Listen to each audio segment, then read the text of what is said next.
Hi there! This is a video blog about the things that I've learned from our trends and issues in English language education. So let's start. First off, I learned that English is the property of the whole. As a second language user of English and future ESL teacher, it is a big help to know and be assured that I can also own the language.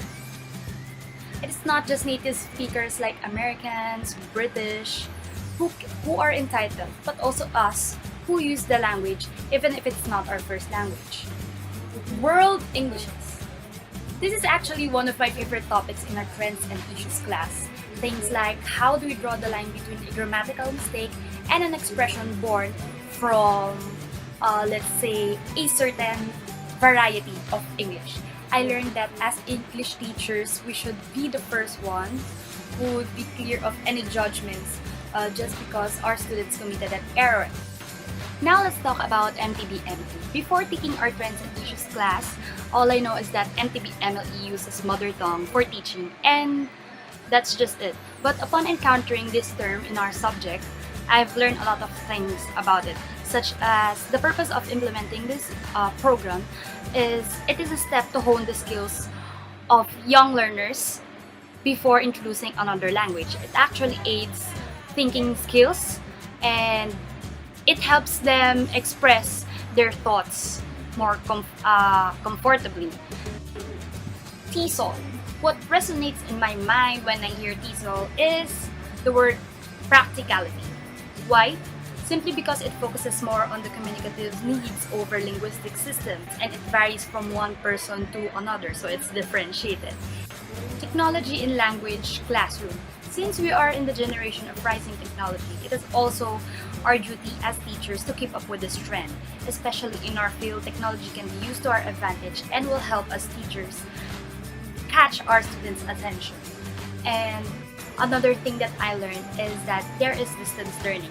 I think that distance learning can be perceived that way because despite not being able to go to a certain place or country, it is still possible to learn what they learned there through online learning, where we can experience enrolling to different universities or courses across the globe. It is an advantage, but as always, it also has its disadvantages. We cannot force everyone to warm up with this idea. That's what I've learned. But it is good to consider this trend because it opens more opportunity for us to learn.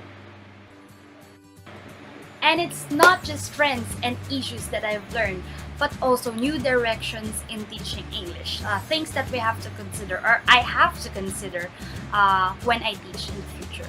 So first is learner motivation. As teachers, we should be knowledgeable with our students. We should know our students personally because if they see that we care, they will most likely push themselves to learn. And motivation is a big factor and it should not be ignored. We should also negotiate meaning. I realized that as teachers, we should be the ones who are more open. Learn to listen to your students and guide them instead of just directing them solely.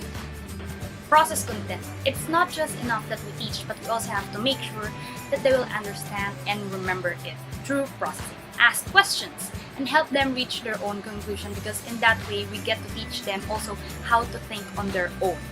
And lastly, since we're language teachers and I'm going to be a future language teacher, I think that despite the fine line between a teacher and a student, it is also important to make yourself available to them.